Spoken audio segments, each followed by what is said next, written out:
Sur ce document, deux cartes du monde. Ce premier document à droite montre la répartition des séismes et des volcans à la surface de la Terre. Comme on peut le constater, les séismes sont les points rouges, les volcans les triangles bleus. Ils ne sont pas répartis au hasard. Ils sont situés sur des lignes et dans certaines zones, il n'y en a pas ou très peu. Ces lignes correspondent à des structures géographiques. Au milieu des océans, nous avons les dorsales océaniques. Il y a également des séismes et des volcans au niveau des endroits les plus profonds de notre planète, les fosses océaniques. L'endroit le plus profond de la planète est la fosse des Mariannes, avec environ 11 km de profondeur sous le niveau de la mer. La troisième structure où on trouve des séismes et des volcans sont les chaînes de montagnes. Nous voyons donc que la répartition des séismes et des volcans forme des espèces de zones que l'on appelle des plaques tectoniques. La surface de la Terre comporte une douzaine de grandes plaques tectoniques. Une plaque est constituée d'un continent et d'une partie d'un océan. Ce n'est pas forcément simplement un continent seul. Certaines plaques sont constituées que d'une partie océanique, comme la plaque Nazca ici.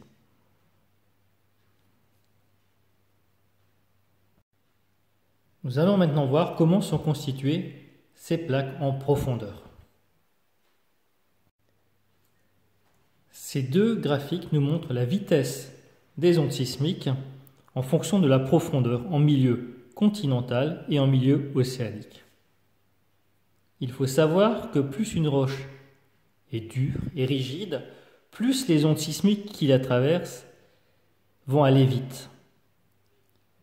Donc, ici, la vitesse est élevée, jusqu'à environ 150 km de profondeur, puis cette vitesse va diminuer peu à peu. Qu'est-ce que ça veut dire? En milieu continental, sur une épaisseur de 150 km, la roche est très rigide, très dure. Puis, cette rigidité va diminuer tout doucement en profondeur. En milieu océanique, il en va de même. Il y a d'abord une première étape où la vitesse des ondes sismiques est très rapide, et puis elle va ralentir. Il faut noter qu'en milieu océanique, l'épaisseur n'est que d'une centaine de kilomètres où la roche est très rigide avant que cette vitesse diminue. Si la vitesse diminue, c'est que la roche devient de moins en moins rigide. Ceci nous permet de conclure qu'il y a deux couches principales dans les 200 premiers kilomètres de profondeur. Ce document nous montre une coupe dans la partie superficielle de la Terre. Comme nous l'avons vu tout à l'heure, il y a une partie qui est rigide, qui est très dure, où les ondes sismiques passent très vite. On avait vu qu'en milieu continental, cette couche est plus épaisse qu'en milieu océanique, ici. Cette couche, on appelle ça la lithosphère. Au niveau des continents, c'est la lithosphère continentale. Au niveau des océans, c'est la lithosphère océanique. La lithosphère, qui est donc très rigide, est ce qu'on appelle une plaque.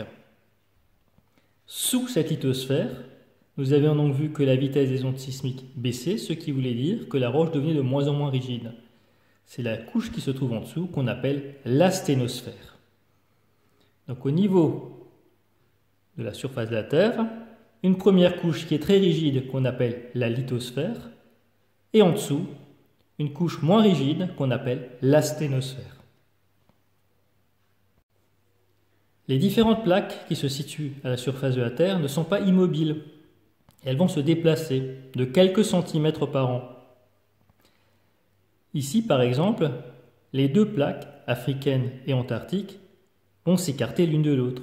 À d'autres endroits, comme à ce niveau par exemple, la plaque eurasiatique et la plaque indo-australienne vont se rapprocher. Il y a donc des mouvements au niveau de ces plaques. Nous allons voir à différents endroits ce qui s'y passe. Nous allons voir ce qu'il se passe en faisant une coupe en plein milieu de l'océan Atlantique, ensuite au niveau de l'Amérique du Sud, et ensuite une coupe qui passe entre l'océan Indien, l'Inde et l'Himalaya. Ceci est une carte où on a retiré l'eau, et donc on voit les structures qui se trouvent sous l'eau, comme ici les dorsales. À cet endroit, les fosses océaniques, les endroits les plus profonds de la Terre, et puis on voit également les chaînes de montagnes. Commençons donc par voir ce qui se passe au niveau de l'océan Atlantique en faisant une coupe. Ce document est un schéma qui montre ce qui se passe au niveau de l'océan Atlantique. Nous avons donc ici l'Afrique, ici l'Amérique du Sud et en plein milieu l'océan Atlantique. La couleur rouge montre la lithosphère continentale, la couleur verte la lithosphère océanique et la couleur jaune en dessous la sténosphère. En plein milieu de l'océan Atlantique, nous avons une dorsale océanique. À ce niveau, de part et d'autre, les plaques s'écartent l'une de l'autre, ce qui va engendrer une remontée de magma à cet endroit, qu'on appelle le rift. Au niveau des dorsales océaniques, deux plaques s'éloignent l'une de l'autre. Nous allons maintenant voir ce qui se passe au niveau de l'Amérique du Sud. Ce document est une coupe au niveau de l'Amérique du Sud et de l'océan Pacifique. L'océan Pacifique est la partie superficielle à ce niveau. On voit qu'entre l'océan Pacifique et l'Amérique du Sud, il y a une fosse océanique. Les points qui se retrouvent ici sont les foyers de séisme. Et l'on constate que plus on se rapproche de l'intérieur du continent, plus les foyers des épicentres sont profonds. À quoi c'est lié? Donc déjà, ces séismes sont alignés. Et c'est le résultat du frottement de deux plaques.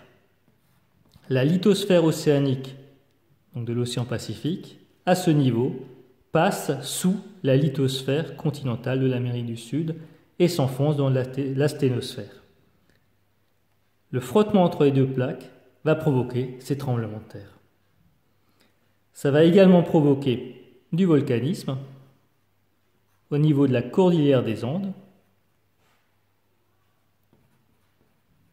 des volcans, parce que quand cette plaque descend en profondeur, il fait de plus en plus chaud. Donc la roche qui se trouve à ce niveau va fondre, former du magma et va remonter, former ces volcans. Une plaque qui passe sous une autre plaque, ce phénomène est appelé une subduction.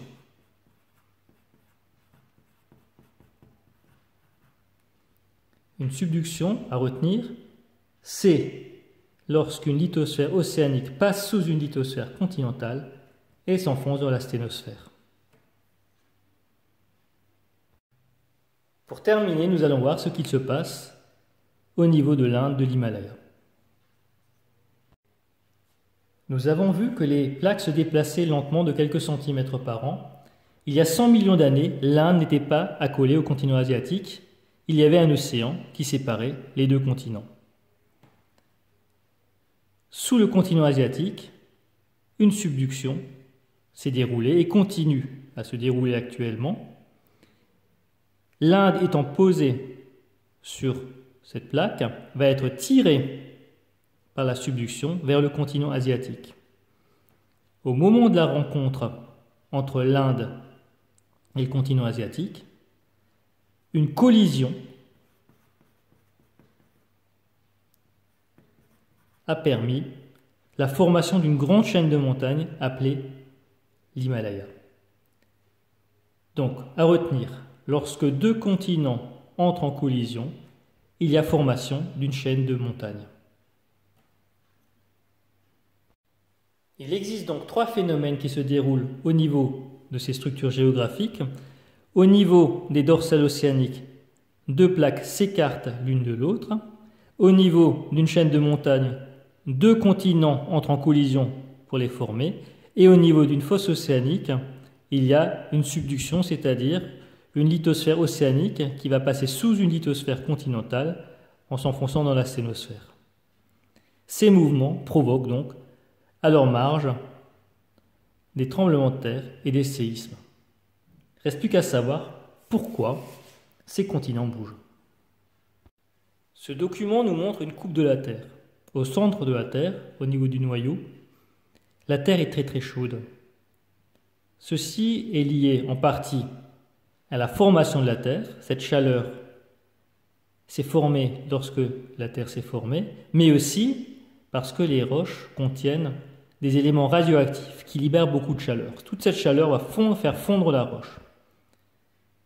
À certains endroits, cette roche chaude va être moins dense et va monter pour former des courants ascendants chauds. À ce niveau-là, va s'écarter les deux parties au niveau des dorsales. À d'autres endroits, la roche s'est refroidie et va devenir plus dense, donc va plonger dans un flux descendant. C'est à ces endroits-là qu'il y a les zones de subduction. Et puis lorsque deux continents se rencontrent, c'est également dans les zones où les deux parties se rapprochent, et elles vont former des chaînes de montagnes. C'est donc des mouvements de convection qui vont porter les plaques qui se situent dans la partie superficielle de la Terre.